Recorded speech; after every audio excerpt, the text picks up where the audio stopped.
Bueno, buenas tardes a todos. Bienvenidos a una nueva edición de nuestra serie 10 preguntas.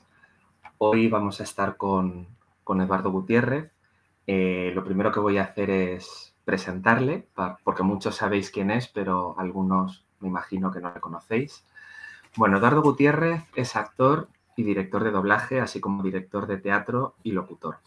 Recientemente ha dirigido y adaptado los doblajes de la ganadora del Oscar El Chico y la Garza y de la serie Ted. Otros trabajos icónicos incluyen American Beauty, Buscando a Nemo, la saga de Harry Potter, El Sexto Sentido, Dexter, Padre de Familia y Falling Skies. Es la voz habitual de Seth MacFarlane, Ewan Bremner, Tony Danza y de personajes como Stewie en Padre de Familia. Ganó el premio Signo a la trayectoria profesional en 2008 y el premio Atrae a Mejor Adaptación en 2015. Buenas tardes, Eduardo. Muchas gracias por Hola, estar con nosotros. encantado, es un placer. Gracias. Y luego muchísimas gracias a todos los que os habéis interesado por este encuentro, que ha generado mucho interés. Bueno, ya sabéis que el título del encuentro es 10 preguntas. Hemos hecho una selección de 10 preguntas bastante comprensivas que abarcan todo lo que hemos podido cubrir. Pero bueno, en el rato que sobre, después de contestar a esta primera selección de 10 preguntas, podemos dedicar un ratito a contestar a preguntas que se hayan quedado en el tintero, que podréis formular a través del chat, etcétera. Yo tengo aquí además la selección completa de preguntas. Y por supuesto, dar las gracias a Eduardo por su generosidad y por querer pasar también esta tarde de jueves con nosotros resolviendo dudas sobre ajuste. Vamos a intentar ir de Espero, lo más... espero resolver las dudas. Así que, bueno, vamos a empezar por la primera pregunta. Eduardo, ¿de qué partes del proceso de doblaje te sueles encargar? Bueno, pues yo me suelo encargar de la adaptación del guión, que es coger el guión traducido y hacer un diálogo que tenga que ver con los personajes y que tenga que ver con el movimiento de los labios de los personajes. Eso es lo que se llama adaptación. De la dirección del doblaje y a veces de interpretar algún papel. O sea, esos son tres facetas que no tienen por qué estar unidas, pero que normalmente en mi caso van unidas porque tampoco me da la vida para más. Entonces, cuando hago un doblaje, pues hago la adaptación, lo dirijo, interpreto algún papel. A mí me gusta mucho hacer solamente la parte de actor, pero las otras partes, pues bueno, van un poco intrínsecas a lo que es el proceso general. Menos la traducción sí que no hago nunca nada porque yo no sé idiomas, entonces pues soy de los pocos que a pesar de ver las películas en original, no sé, no sé los idiomas originales. Claro, a raíz de esta pregunta creo que es interesante aclarar porque sí que hemos notado en las preguntas que en ocasiones hay cierta confusión entre traducción y ajuste, ¿no? Y yo creo que interesa aclarar que Eso es. son dos fases independientes. Exacto, sí. En la traducción es la traducción propiamente dicha del idioma original, que no tiene por qué ser inglés siempre, hay de todos los idiomas, a el idioma español o castellano, ¿no? Pero luego ahí hay un proceso intermedio, que es el de la adaptación, que es con la traducción adaptar esos diálogos para que tengan que ver con las características de los personajes y con el movimiento de los labios, ¿no? Por ejemplo, en inglés, de inglés a español, hay que comprimir mucho las frases, ¿no? Porque en inglés, con pocas sílabas, dicen muchos conceptos. Entonces hay que conseguir frases lógicas y frases que no sean en indio por una forma de decir, ¿no? O en traductor de Google, convertirlas en frases que sean lógicas para un personaje que hable en nuestro idioma, ¿no? Eh, mm, por ejemplo, en japonés es al contrario. En japonés son muchos sonidos, muchas sílabas para un concepto muy pequeñito. Entonces ahí también se hace una adaptación. La adaptación sería, por ejemplo, en japonés, pues yo qué sé, el personaje te dice, y Y la traducción a eso es hola. Entonces ahí haces una adaptación para cubrir todo ese movimiento de los labios y todo ese sonido, ¿no? ¿Que cómo se hace? Pues, hola, ¿qué hay? Me alegro mucho de verte. Hacía mucho tiempo que no te veía. Y entonces, siempre algo que tenga que ver con la película, evidentemente. No te puedes inventar la película. Pero tienes que conseguir que esos movimientos de los labios y ese sonido original quede igualado al original. Claro, pero es muy interesante lo que comentas porque siempre que hablamos de ajuste pensamos en comprimir. Y en este caso que Claro. estás nombrando en ocasiones implica ampliar, ¿no? Ampliar, sí, porque hay veces, yo recuerdo algunas películas japonesas, sobre todo cuando he hecho cosas de Ghibli, que he hecho unas cuantas, pues en las de Ghibli ya me conozco el tema, ¿no? Y me viene y me dicen, pero es cortita, tiene 25 folios la película. Y al final me salen 70 folios. O sea, después de pasar por la adaptación, resulta que esas tienen 70 folios. En inglés pasa al contrario. Si la película tiene 50, el diálogo traducido tiene 50 folios, a lo mejor se quedan en 40 al final, porque hay que comprimir. En francés es más o menos. Francés es que ellos hablan muy rápido, entonces sí que a veces en la adaptación pierde un poquito unas sílabas la adaptación pierde unas sílabas en cuanto a la traducción. En alemán más o menos, en italiano pasa igual que los franceses, hablan muy rápido, entonces siempre hay que quitar sílabas, porque si no, a nuestra forma de decir el idioma no lo veríamos lógico hablar tan deprisa, ¿no? Cada idioma tiene su peculiaridad y lo que hay que conseguir es que el efecto, al ver la película en español, tenga el mismo efecto que tiene la película en su versión original, porque el diálogo forma parte de la banda sonora. No podemos estar tocando una marcha triunfal mientras en original está sonando un adagio. Claro. Pues todo esto que estás comentando entronca muy bien con la siguiente pregunta, que es ¿cuál es la principal dificultad o principales dificultades que encuentras a la hora de ajustar para doblaje? Pues yo la principal dificultad que encuentro, y con la experiencia me va surgiendo más, es conseguir diálogos creíbles, conseguir diálogos que sean lógicos, que sean perfectamente, perfectamente lógicos para el personaje que lo está haciendo. O sea, tú no puedes poner esto es una exageración, pero para que os deis cuenta la diferencia, ¿no? A un personaje del Bronx que de pronto diga, vuecencia ha de permitirme que pase por esta calle. No, porque es un personaje del Bronx. Tío, ¿me dejas pasar o te arranco la cabeza? ¿No? Entonces, cada personaje tiene su forma de hablar, su forma peculiar de expresarse, y eso hay que conseguirlo en el ajuste. Y cada personaje también tiene incluida su personalidad dentro de la forma de hablar del personaje. Y eso es una de las dificultades. Tú puedes tener mucho texto, pero no puedes decir a un personaje que se exprese diciendo, tranquilo, tranquilo, no te preocupes, que yo estoy aquí para ayudarte, porque él no está tranquilo. O sea, un personaje que está tranquilo tiene que hablar tranquilo, si lo que está expresando es tranquilidad. Es igual que un personaje que tiene que salir huyendo, no puede decir, venga, vámonos de aquí ya, porque hay que conseguir un diálogo que sea fácil para el actor decirlo. Yo hay veces que cuando a la hora de doblar veo que el actor se engancha en algún texto, normalmente suelo decir, esto es un problema de ajuste. El problema es que está ajustado de forma que al actor no le resulta cómodo. Y al actor le tiene que resultar cómodo decir ese texto de una forma lógica. Si tú por pillar una labial, la labial son cuando se juntan los labios, si coger una labial en el diálogo, de pronto retuerces la frase para que te encaje, pero a lo mejor es una frase que nadie la diría, nadie hablaría así, vamos a la casa mía, ¿no?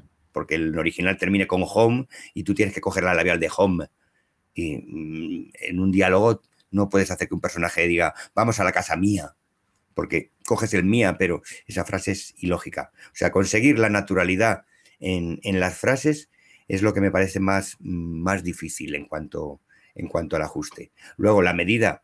El español tiene muchos sinónimos, tiene mucha variedad con la que podemos jugar. Ahí siempre encontraremos. Pero yo había una cosa con la que me peleaba mucho al principio de empezar a dirigir y me fastidiaba mucho, el jodida. Se traducía literalmente del fucking, del inglés, y yo no lo veía nunca lógico.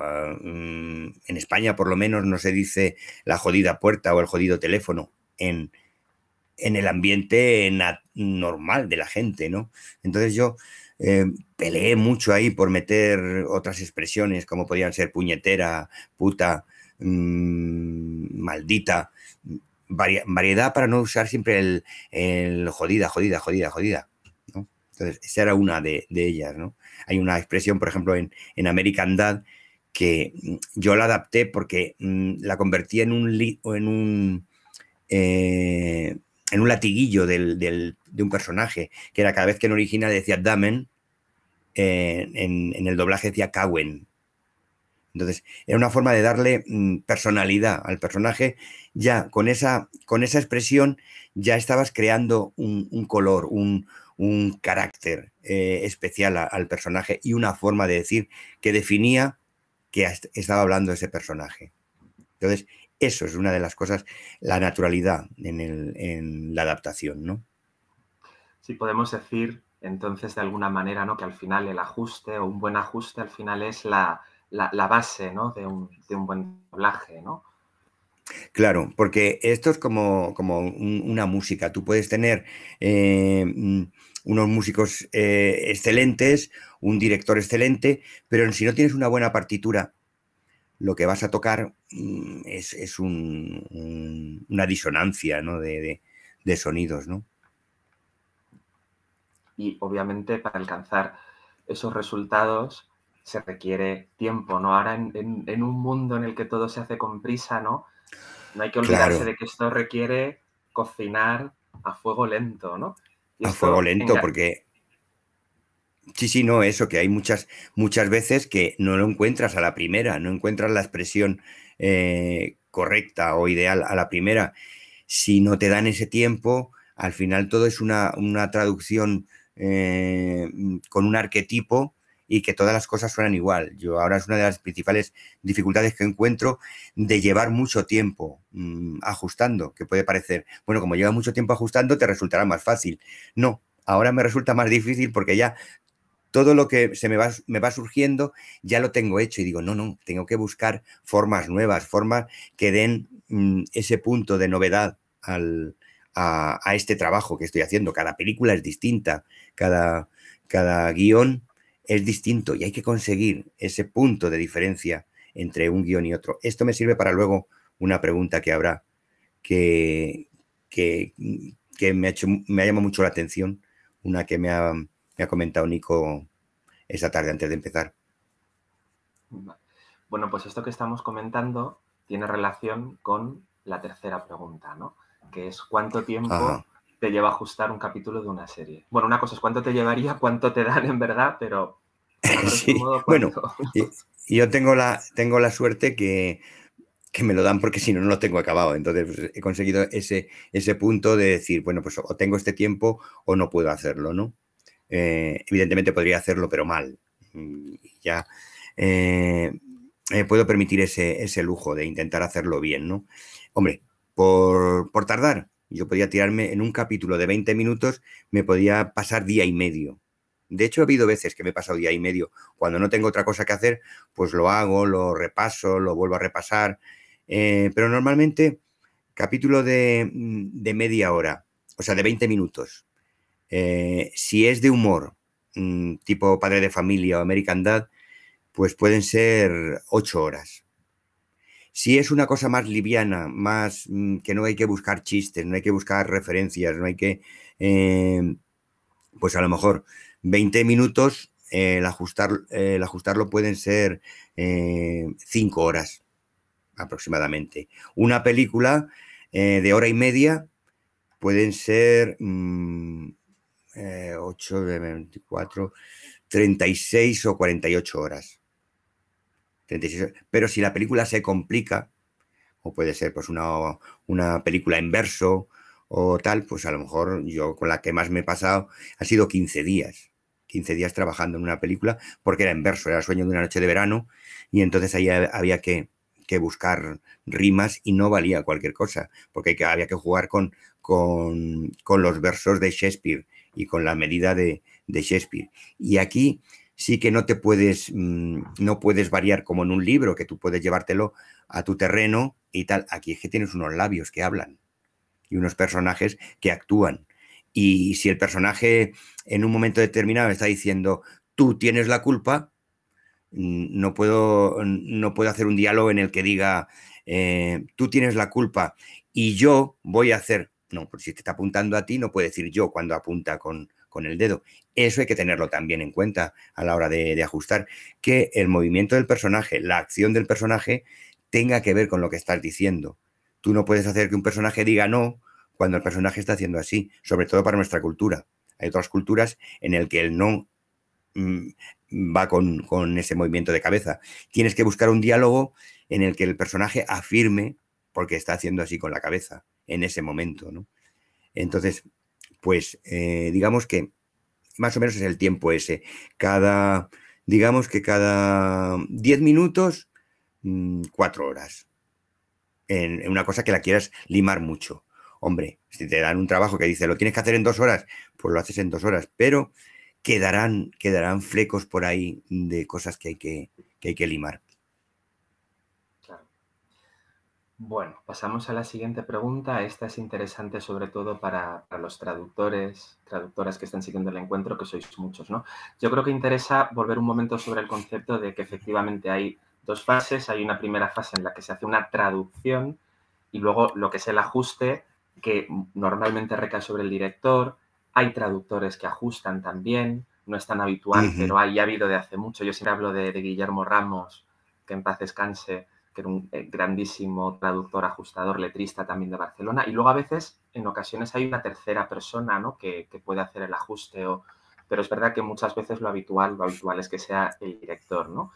Y entonces la pregunta es, ¿qué esperas como director de doblaje de un traductor de doblaje y Sí, qué distingue a un buen traductor del resto, ¿no?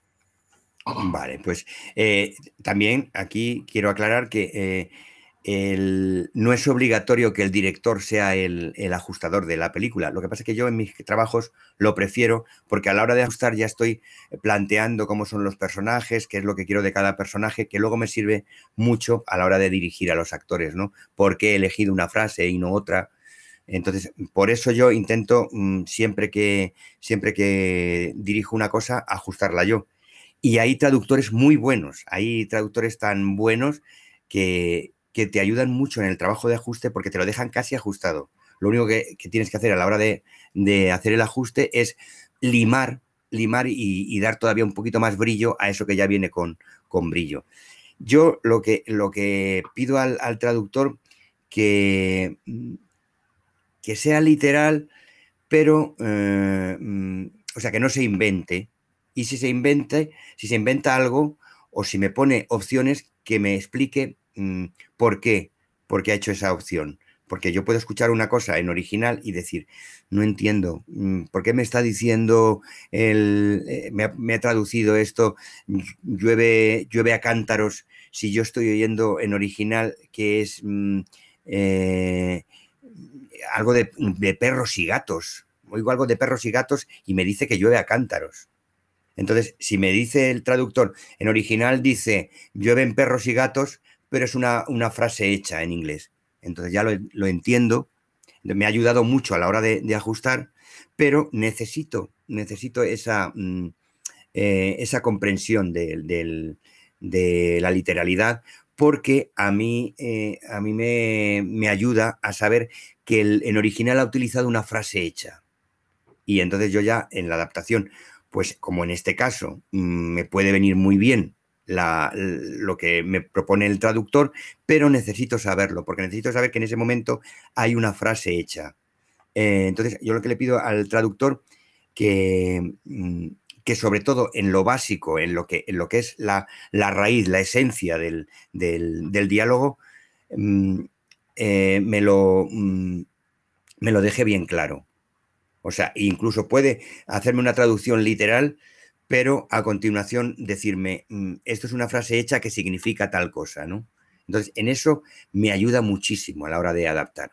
Hay algunos traductores que ayudan, que van un paso más y me hacen propuestas. Eso se agradece desde luego. Pero sé, yo como adaptador, sé que no es obligación del traductor. Lo que pasa que a mí me está ayudando muchísimo. Y lo que distingue a un buen traductor del resto es que sepa sacar la esencia de lo que está contando. Me explico. Puede ser que en original el personaje diga, creo que quizá tal vez mañana es posible que no venga. A lo mejor en original la traducción literal viene a decir todo eso, pero nosotros no damos tantas vueltas con una frase. Entonces, el buen traductor me diría, creo que es posible que mañana venga. Ya está, ya me lo ha ofrecido. Si necesito meter más texto, ya sé a lo que me tengo que atener. Porque si no, lo otro es que me ha llenado de tantas cosas que no sé cuál es lo importante y cuál es lo no importante, ¿no? Entonces, que un buen traductor deje claro qué significa lo que ha dicho el personaje. Se dan casos en que la frase es tan enrevesada que yo le he comprobado que al traductor le ha dado tantas vueltas que le ha encontrado significado, pero cuando me llega a mí no lo entiendo. Entonces, en esos casos particulares, yo siempre me gusta tener el mail o el teléfono del traductor, le llamo, oye, ¿qué has querido decir con esto? No he entendido si el que está enfadado con el personaje es el que habla o es otro señor al que se refieren ellos. Y entonces ya me dice, no, se refiere a otro señor. Entonces, eso el buen traductor te lo explica cuando a lo mejor le ha dado muchas vueltas, porque a mí me pasa incluso como adaptador, que pongo frases y el actor me dice, no termino de entenderlo, ¿a quién se refiere con esto? Entonces, si el traductor consigue dejarlo claro en cada una de las frases qué es lo que quiere decir, a mí eso me ayuda muchísimo como adaptador. Siempre puede haber, pues eso, una cosa que se entienda de dos formas y de pronto yo como adaptador no consigo entender a qué se refiere exactamente. Pero bueno, ya está el teléfono o el mail en el que se consulta. Yo recuerdo hace poco, me pasó con un traductor que además es buenísimo y de pronto decía, en esta ciudad vivían 30.000 millones de personas. Y yo me quedé un poco sorprendido, era una cosa futurista, pero le llamé y dije, oye, ¿seguro que son 30.000 millones? Y me dijo, no, perdóname, se me han caído 6 ceros. Digo, vale, vale, son 30.000 personas. Digo, pero yo pensaba que a lo mejor era algo como futurista, ¿no? Pero me sorprendió porque este traductor no se suele equivocar y cuando me pone una cosa es porque tiene sentido. Y de repente un personaje que se llama en original Gen, pues me pone como pronunciación gen. Y claro, yo le tengo que preguntar, ¿por qué me has puesto como pronunciación gen y no gen, como a mí me pediría? Y el traductor me dice, no, porque luego se refiere a hacer referencia a género. Entonces necesito que en español la referencia se pille bien. Entonces, eso para mí es un buen traductor, que tiene en cuenta esas cosas, que los personajes están hablando con un nombre que luego va a tener un significado, porque él en original lo ha captado, ¿no? Entonces, para mí es eso. Un buen traductor es el que te consigue que el diálogo tenga lógica, tenga sentido, no sean frases retorcidas que te cueste pillarle el significado, porque no siempre estamos haciendo a Quevedo. o yo qué sé, o a Lorca, ¿no? Entonces, todo tiene que entenderse bien.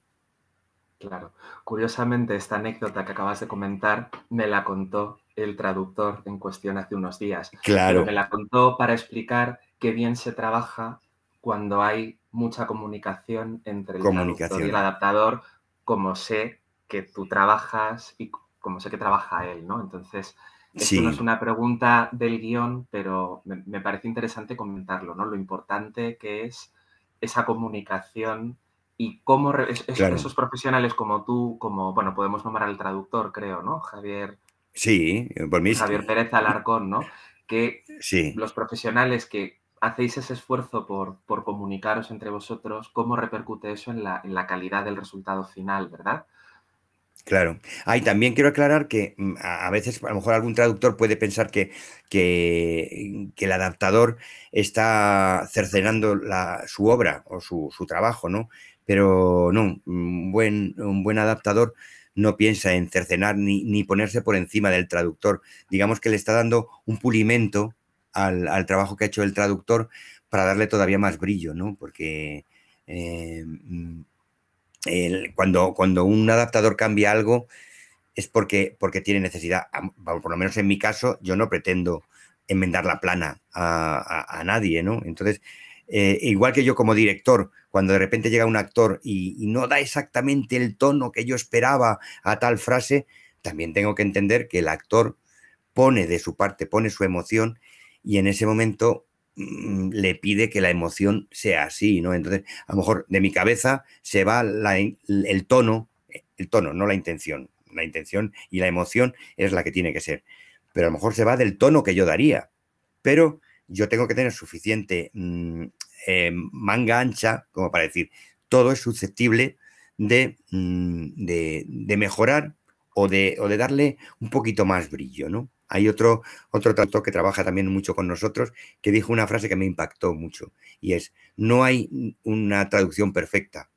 Yo pienso que no hay una adaptación perfecta, ni un trabajo como actor perfecto. Todo es susceptible de darle una vueltecita más y mejorarlo. Y si podemos hacerlo, pues miel sobre hojuelas, ¿no? Bueno, y en relación a esto, ¿cuál ha sido tu trabajo más difícil como ajustador? O uno de Sí, ellos. Me pues, imagino que serán bueno, varios. tengo muchos, pero es que hubo uno el año pasado que estuve 3 meses, 3 meses viviendo nada más que para eso, perdí la vida. Perdí 3 meses que yo decía, no vivo, solo vivo para ajustar esto, que era una serie coreana, porque además era muy difícil dar sentido a unas interpretaciones que no tenían nada que ver con nuestra forma de hablar. O sea, si un personaje te hace y lo que te está diciendo es, por favor, cógeme el archivo de la derecha. Dices, ¿qué frase pongo yo ahí para que el actor al decirlo se pegue a esa cara, ¿no? Tenga algún sentido con esa cara. Y ese ajuste a mí me costaba la vida, porque era cada 40 minutos, capítulos de 40 minutos, y me pasaba 3 días ajustándolos. O sea, 3 días que son como 30 horas. 30 horas para un capítulo de 40 minutos. Porque es que luego entender el idioma en inglés, francés, alemán, más o menos sabes por dónde van. Pero aquí yo había veces que para ajustar cogía el principio y el final. Decía, tengo que empezar en esta frase y acabar en esta frase. Y en medio voy rellenando. Porque si empezaba desde el principio, a lo mejor llegaba al final y me faltaban frases por adaptar a la boca del personaje. Y otras veces me sobraban. Decía, pues la última frase no la he dicho. La última frase no he encontrado sitio para decirla. Entonces, eso fue un trabajo mortal de dirigir. De hecho, cuando acabé la serie, me ofrecieron otra y lo primero que dije, idioma, porque dije, como sea coreano, yo No. me corto la coleta de momento, o sea, paro de coreano por un tiempo, porque ya me he saturado. He pasado 3 meses viviendo exclusivamente. Quizá es... Y es una serie que no se ha estrenado todavía, se llama Señal. Ujú. Muy buena, por cierto, muy buena. Estaremos atentos. Bueno, ¿cómo fue o cómo ha sido ser ajustador de Harry Potter? Una tortura. O sea, empezó muy bien porque se entendía lo que tenía que hacer el ajustador. Entonces yo me leía los libros y justo antes de empezar cada película me volvía a leer el libro del que trataba la película, ¿no? Entonces lo tenía muy fresco y me iba asegurando de que tenía el ajuste iba perfectamente con los libros, con la película, efectivamente con la película y con lo que se contaba en el libro. No podía inventarme personajes ni situaciones, incluso frases que eran literales a lo que se decía en los libros, ¿no? Los hechizos venían hechos porque incluso yo tenía contacto con la supervisora americana, que era traductora, que había hecho los hechizos para todo el mundo, todas las versiones, había hecho el diccionario para todas las versiones y yo resulta que la conocía. Y entonces, pues tenía línea directa con la persona que se había encargado de hacer el diccionario de hechizos para todas las versiones mundiales, en todos los idiomas. Y entonces fue un trabajo muy bonito, en principio porque, claro, era eh, aunar todo eso y había que conseguir un ajuste eh, que casi se dijera solo, que casi con decir las frases cayesen en boca, porque tenía la dificultad de que eran todos niños, niños que no habían doblado nunca. Era la primera cosa, en algunos casos, la primera cosa que doblaban, en la mayoría de los casos. Chicos de 12 años que no habían doblado nunca. Entonces tenías que conseguir un diálogo que con solo decirlo, con lógica, ya no se tuvieran que preocupar en sincronizarlo, porque se quedaba sincronizado automáticamente. Y eso fue bonito al principio, pero luego ya hubo un momento en la tercera película que me cambiaron el supervisor y el supervisor lo que quería era imponer su criterio. Daba igual lo que dijera el libro. Entonces yo me encontraba con discusiones como, pero es que esto no es lo que dice el libro. Y él decirme, me da igual lo que diga el libro. Yo lo que quiero es que se diga esto. Entonces era una batalla continua que sí, la última película se hizo, la última que yo dirigí se hizo muy cuesta arriba. Luego ya, pues claro, como yo discutía tanto e intentaba ser fiel al original, pues decidieron que yo ya no hacía más películas de Harry Potter. Sí. Bueno, pasamos a otra pregunta. Bueno, ¿hasta dónde llega? Esta pregunta me parece muy interesante, ¿no? ¿Hasta dónde llega la labor del traductor con respecto al ajuste, ¿no? Es decir, ¿es habitual pedir a los traductores que indiquen pausas y códigos de tiempo? Es decir, ¿dónde está un poco el Ajá, límite, ¿no? En este tipo de vale. cuestiones. Sí, yo creo que el traductor cuanto más aporte, mucho mejor, pero también hay que tener en cuenta que no es obligación del traductor, es algo que el traductor te regala al adaptador, ¿no? Las pausas.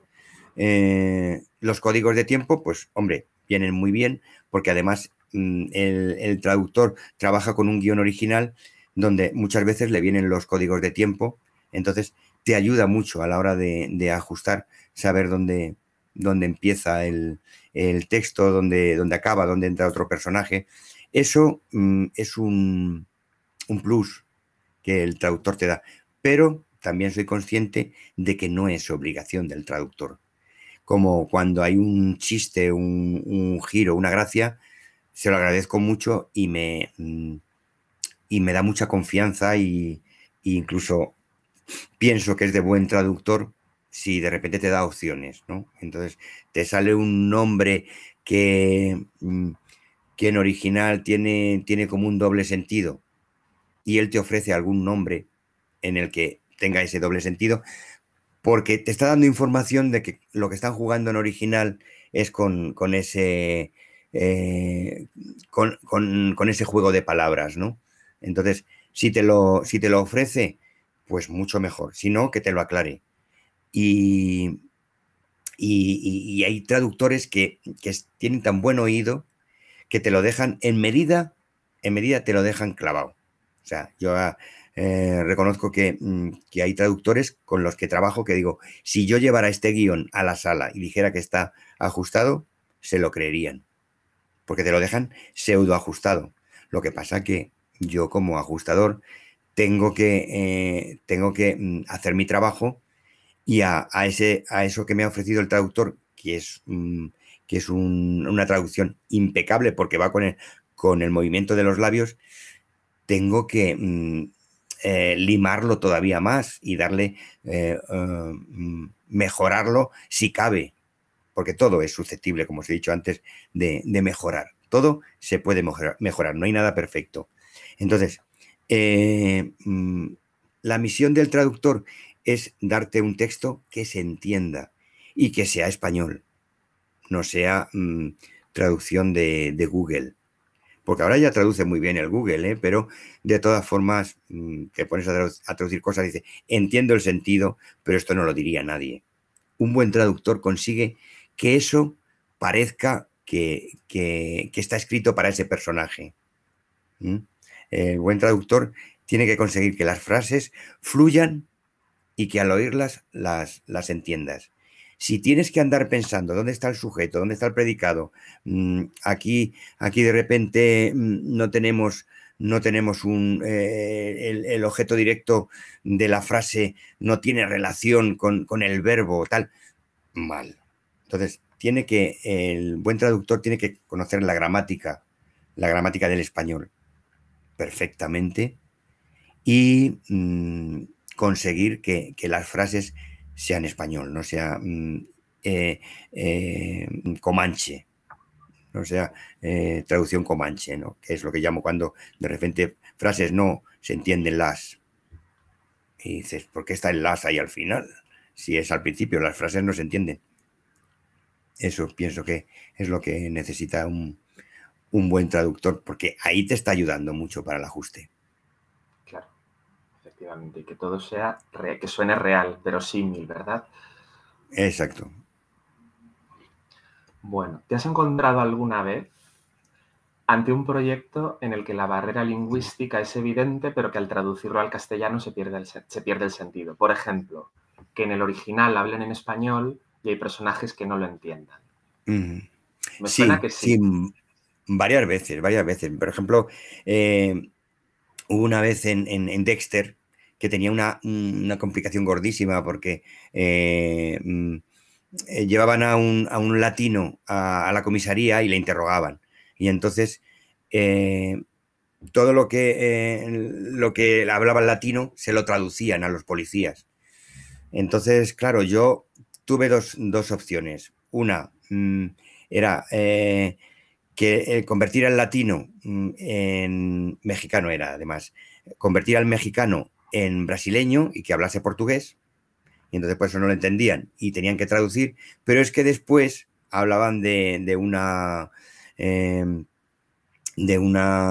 ceremonia que era mexicana. Entonces era complicado. Y lo que opté fue porque el personaje que traducía lo que hacía es que daba su opinión. O sea, había un personaje que preguntaba, el otro en original hablaba en español y por eso no lo entendían, y el que traducía lo que daba es la opinión de lo que estaba pasando, ¿no? Entonces, si el personaje decía, usted la mató, y el otro, en inglés, y el otro decía, no, yo no la maté, y el traductor decía, dice que no la mató. Pues uno decía, ¿usted la mató?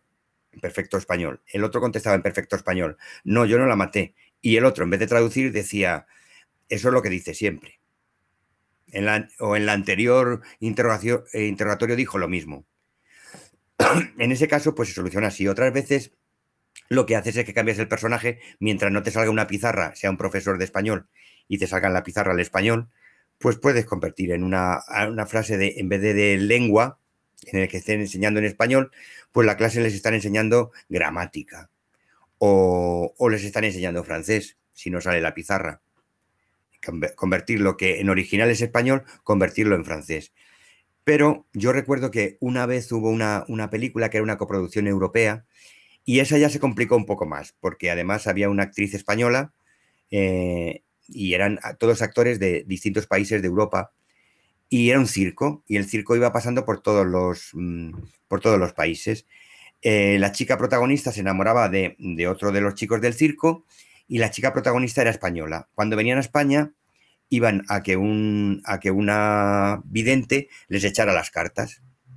Entonces, claro, el chico que no era español no entendía lo que decía la vidente y la chica española le traducía al inglés lo que decía en español la vidente. Y entonces yo lo que opté en ese caso, porque era España y porque era lógico que el chaval no lo entendiera y tal, opté porque el personaje de la vidente, porque además tenía el aspecto, fuera gitana y hablase en caló.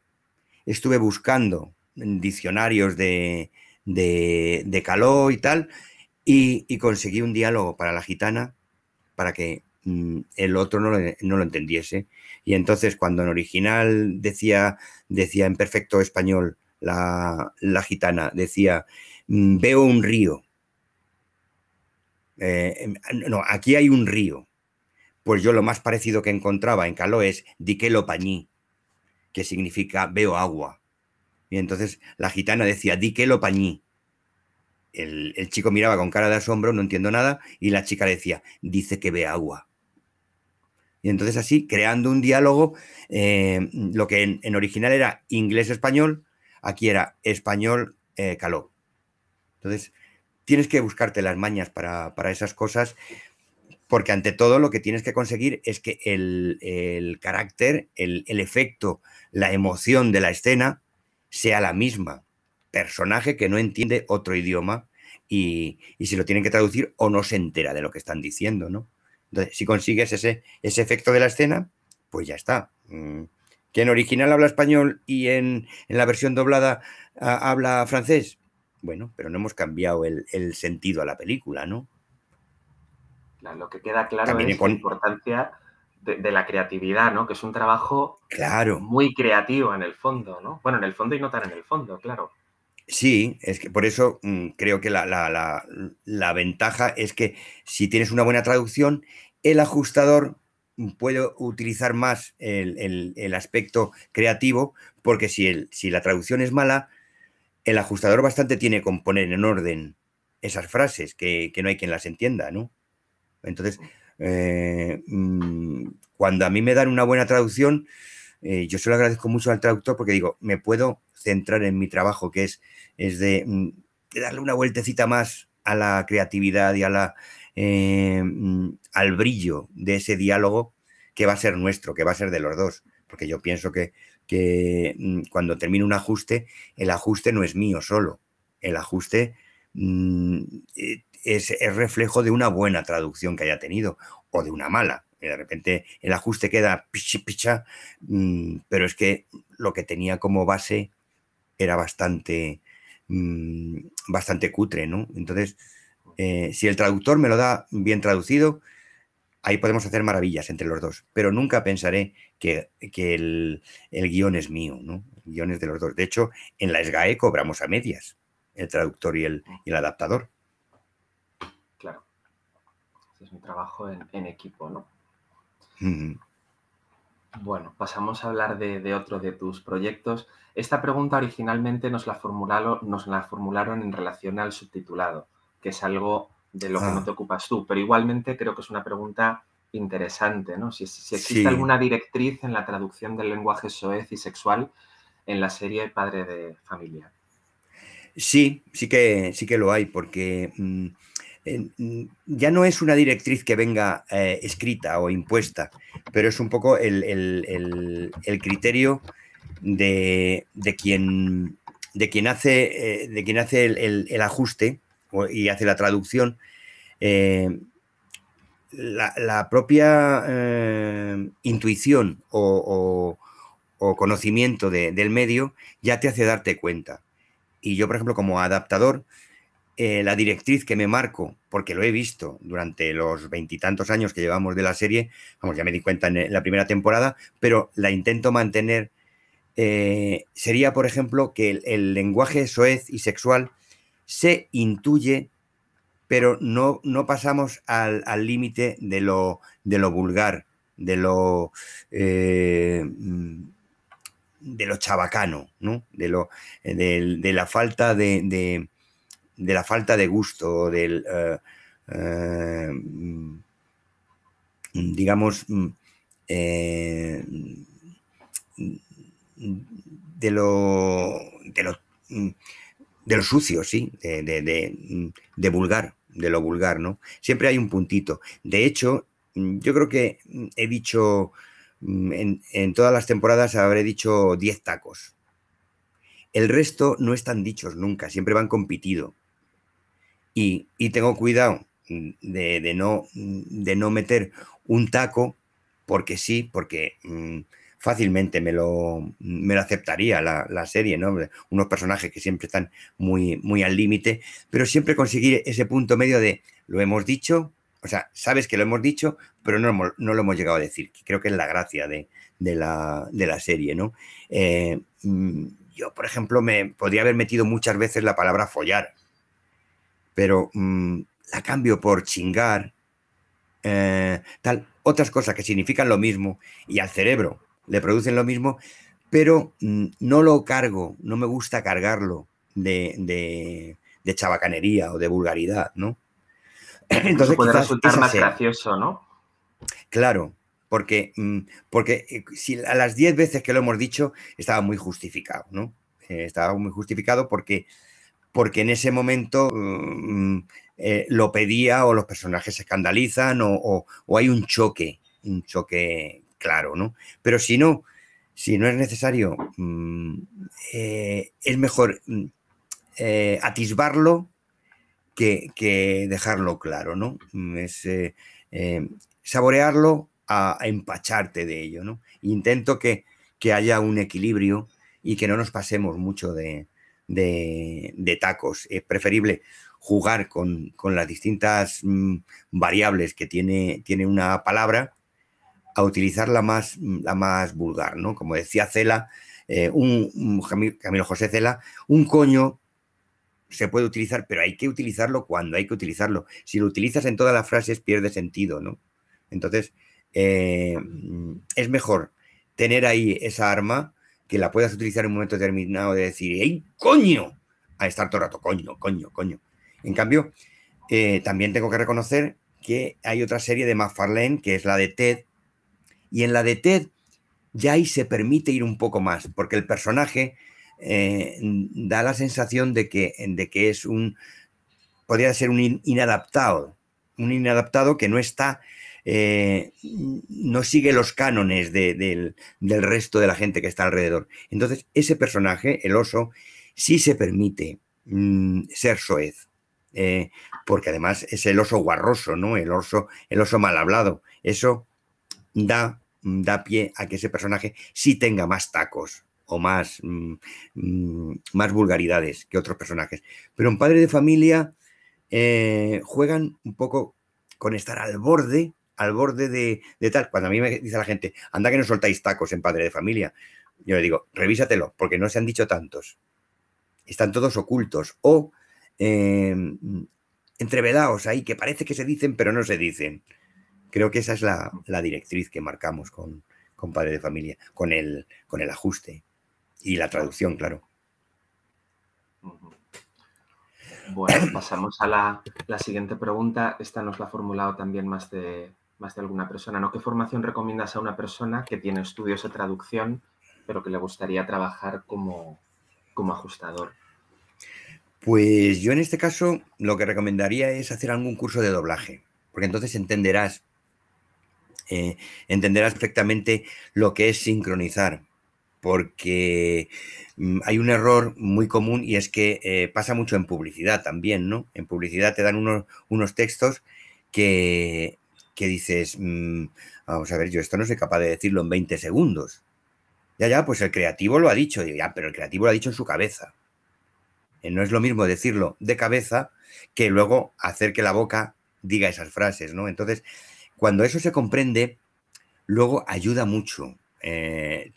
e incluso en la traducción, el traductor que es capaz de decir las frases por encima y se da cuenta que de 2 líneas le sobra una línea, ya él se busca las mañas para no ponerte tanto o tanta explicación.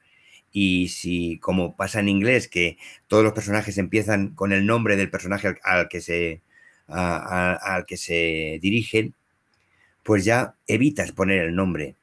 Peter, creo que tal, no sé qué. Lois, pues yo creo que tal. Stewie, mejor, pues ya quitas el nombre del personaje al que diriges tu frase, porque eso te lo va a quitar el ajustador. Y un ajustador, pues sabrá ajustar cuando sea capaz de encajar las frases a la imagen. Porque también pasa a veces que tú puedes decir, bueno, pues si en original dice 6 sílabas, yo puedo meter 6 sílabas. No siempre. A veces puede meter 7 sílabas y a veces solo la frase que tú quieres solo puedes meter 5, porque es una frase que es como un trabalenguas y te vas a entretener al decirla. Entonces, por mucho que tú digas, pues en original dice 15 sílabas y yo he puesto 15 sílabas, pero tienes ahí en medio 4 sílabas que son imposibles de decir a la velocidad que el original. Entonces, eso como adaptador lo tienes que haber conocido en base aunque sea un cursillo de doblaje, porque ya ves con las dificultades que se va a encontrar el actor cuando tenga ese texto delante. Yo recuerdo que yo empecé a ajustar todos mis trabajos porque tenía un ajustador, que no diré el nombre, claro, pero me parecía bastante regulero, que llegó a ponerme una acotación en una de las frases que era CCP. CCP, sí. Y claro, le pregunté, oye, me pones on, off en el ajuste, me pones CP, sé que CP es cambio de plano, pero CCP, ¿qué significa? Y me dijo, compóntelas como puedas. Era una frase imposible de decir, que di la mitad de la frase en off, como puedas, pero claro, eso no. O sea, un ajustador tiene que estar seguro de que lo que él ha puesto, el actor va a poder decirlo en esa boca. ¿Y cómo lo sabe? Si conoce el método o el sistema de doblar, ¿no? Que no es solamente lo que diga en original, sino lo que se puede decir con cierto sentido en esa boca.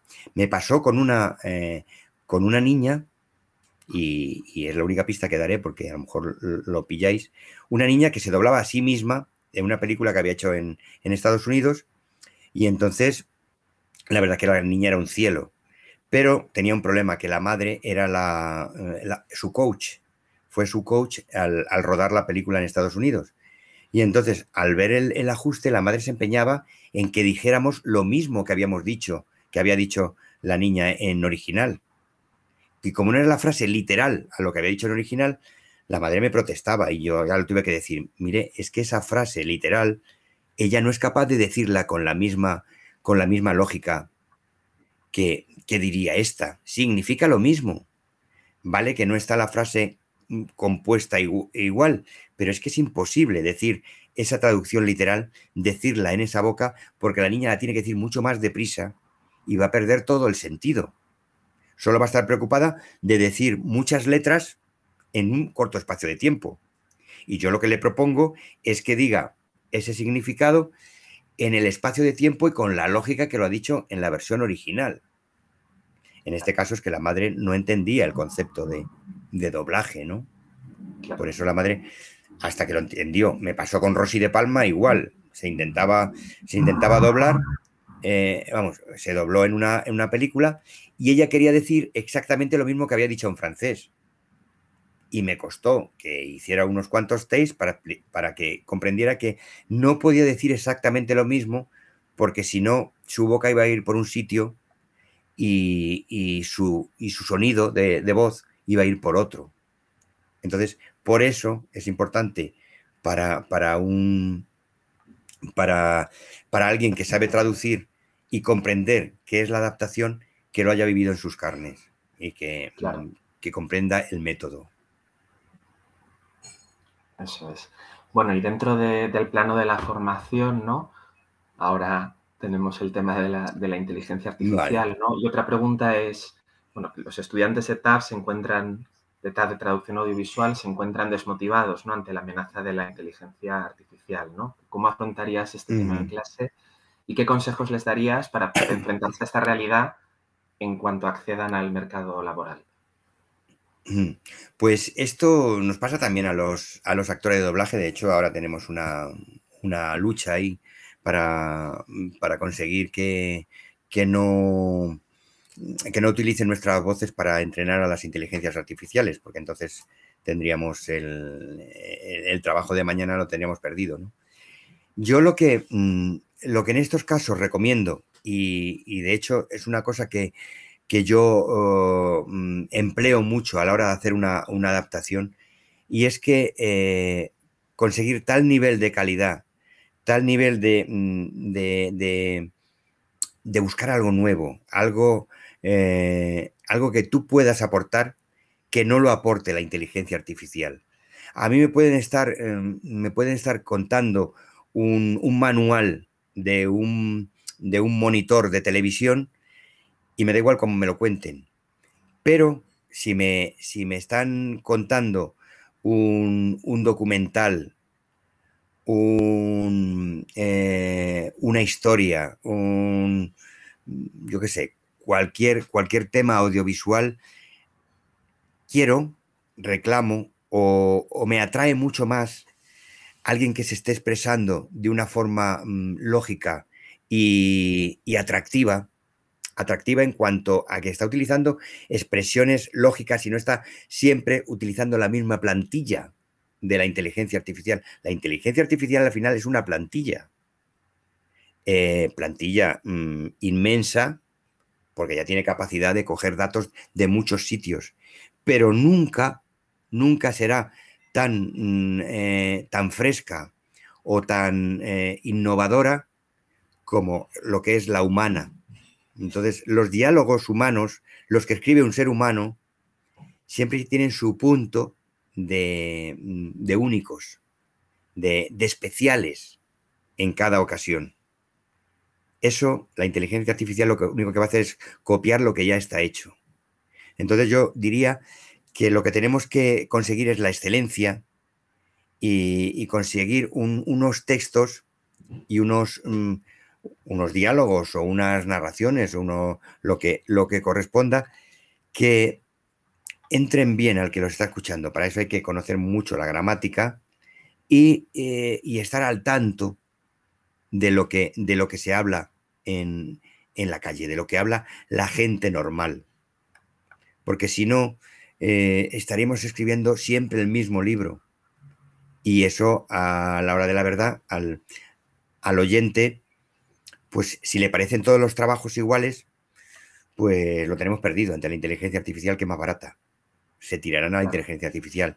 Pero mientras encuentren algo que le dé personalidad, que le dé ese toque de único a una traducción o a un ajuste, eso la inteligencia artificial siempre iremos por delante porque según llegue la inteligencia artificial a donde estamos nosotros, nosotros ya estamos en otro plano.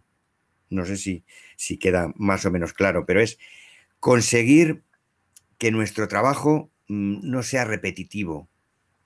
Evidentemente, si tenemos que utilizar, si la frase es la misma, tendremos que utilizar la misma.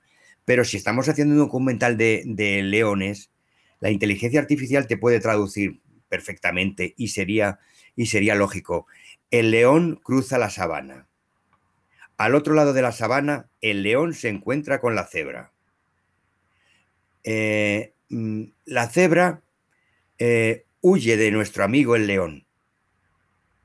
Eso sí, expresa lo que estaba contando. Pero si de repente el traductor o el adaptador dice, nuestro amigo el león cruza lentamente la sabana, observa a la cebra. La cebra se ha dado cuenta de que está el león. O sea, darle un poco de juego al diálogo y convertirlo en cosas que nosotros haríamos atractivas al que lo está escuchando. El que lo está escuchando no tiene que escuchar un texto machacón, que sea pum, pum, siempre lo mismo, siempre lo mismo. Sujeto, verbo, predicado, sujeto, verbo, predicado, sujeto, verbo, predicado. Porque eso sería muy mecánico y llegaría a cansar. ¿Qué pasa con la pintura? La pintura, la fotografía, la fotografía parecía que iba a acabar con la pintura, pero la pintura sigue existiendo siempre, porque la gente busca algo más en la pintura, un modo de verlo como más humano, menos mecánico. El cine y la televisión. El cine, o sea, la televisión consiguió una calidad de imagen perfecta, donde todos los planos se veían y tal, y de pronto la imagen de televisión fue buscando la textura del cine, porque aquello perdía calidez, perdía ese punto de interesante que daba el cine, cuando un plano está desenfocado, lo de atrás está desenfocado y te atrae la atención. Y entonces empezaron con la imagen de televisión a ensuciarla, a meterle grano como si fuera el cine, a crearle planos con la profundidad de campo que el cine tiene, porque es el cine, la imagen del cine se había conseguido un punto muy realista, muy realista, muy atractivo por lo que suponía de novedoso en cada uno. Pero si de repente le pones la imagen fija, todo es igual, todo es no sé qué, pues el público dice, no me atrae nada esta película, ¿no? Entonces, Claro. eso es lo que hay que conseguir con la traducción, que sea única y que sea atractiva a los oídos del que lo escucha. No digo que lo vayáis a adornar y que vayáis a meter florituras en los textos, pero sí mmm, que no machaquéis el oído del que lo está oyendo y tenga que andar pensando, ¿esto qué significa? A ver, ¿qué me ha querido decir con esto? Porque eso todavía a la inteligencia artificial le quedan muchos años hasta que consiga diálogos o expresiones o narraciones humanas. Serán muy mecánicas todavía. Qué buena respuesta. Y qué inspirador también, ¿no?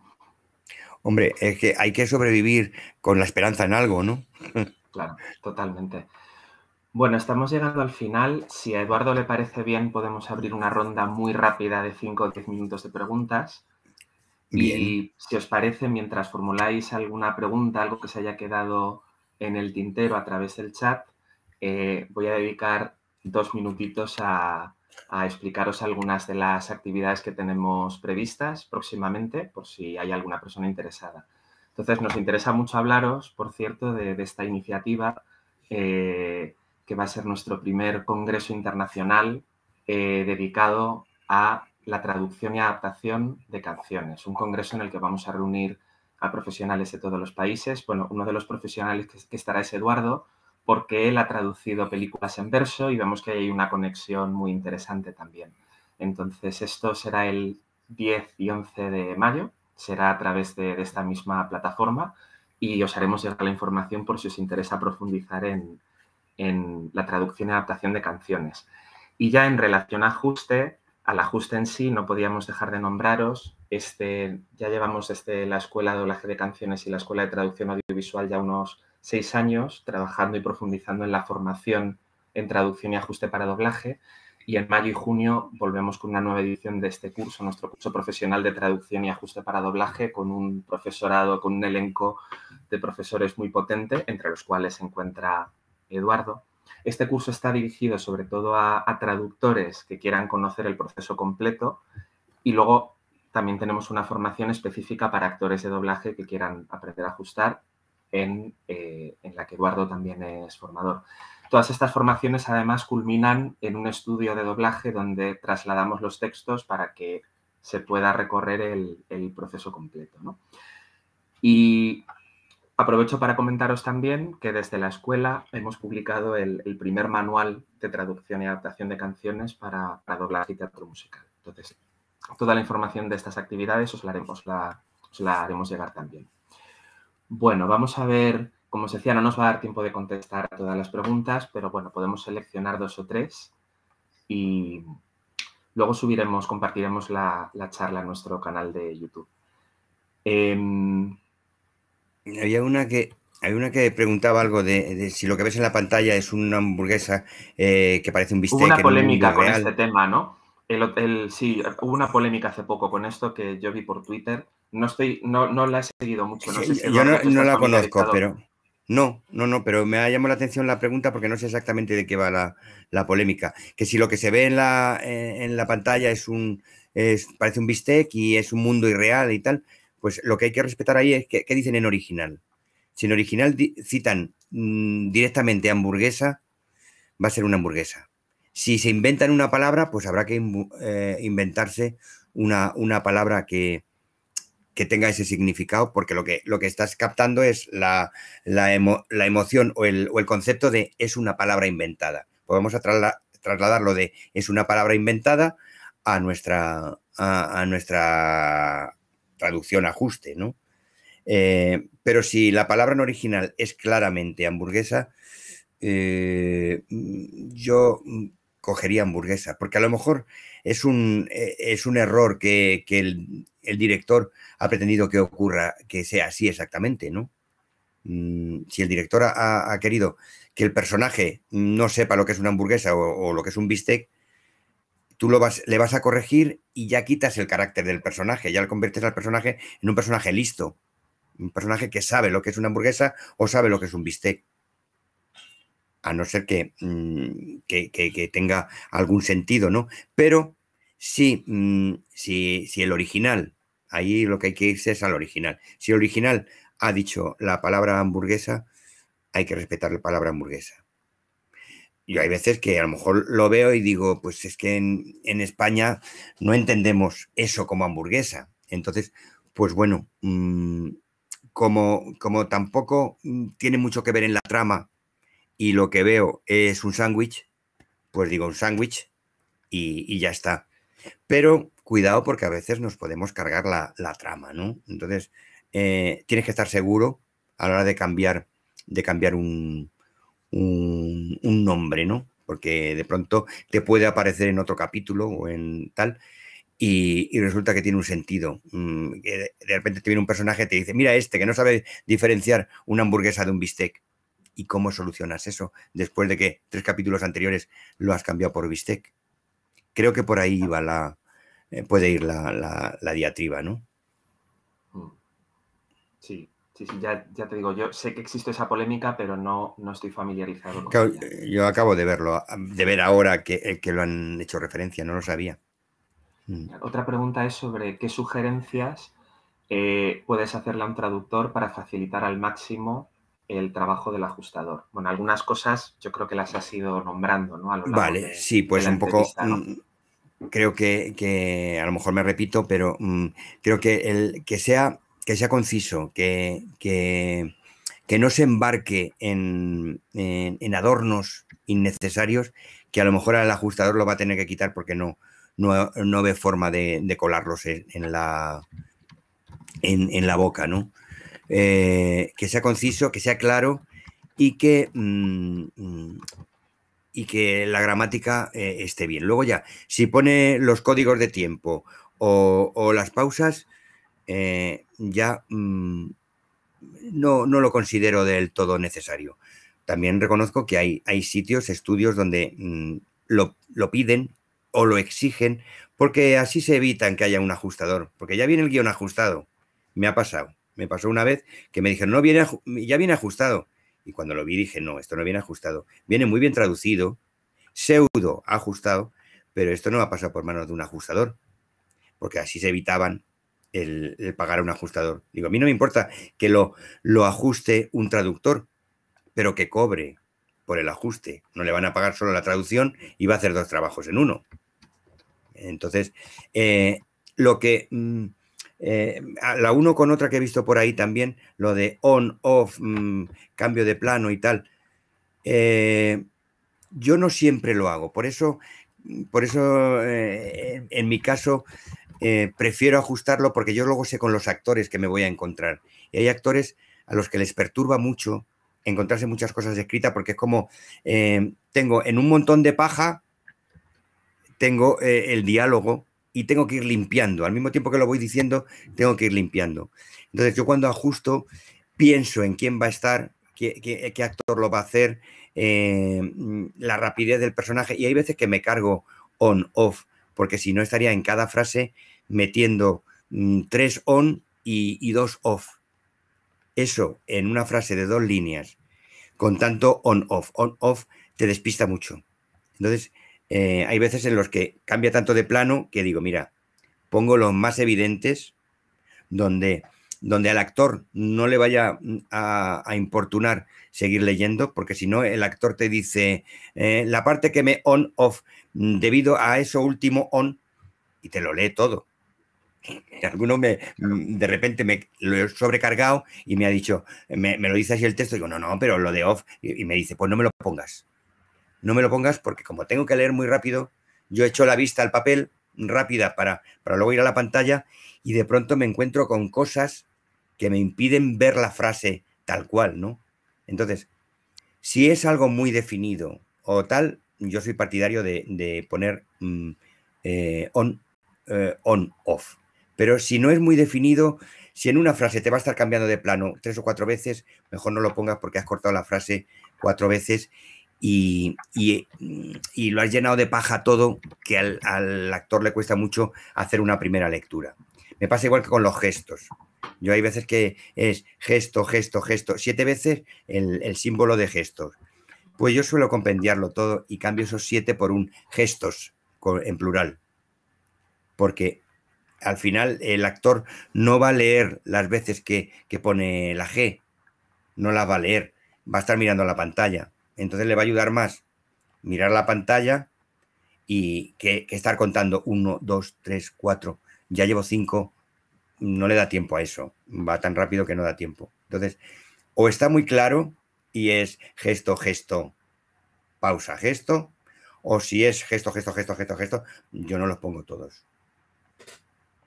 Entonces, compendiar, sobre todo compendiar, dejarlo clarito, mascadito, que se entienda. Luego ya, los adornos y las florituras, que los haga el adaptador si él considera. Porque luego ya hay adaptadores para todo. Adaptadores que les gusta llenarlo de florituras y adaptadores que les gusta ser naturales. Me lo he encontrado de todo, ¿eh? Tenía un compañero que dirigió una película y estaba entusiasmado porque por fin iba a dirigir una película y me enseña el guión, me dice, mira, ya he hecho la adaptación. Y dije, tío, ¿qué es esto?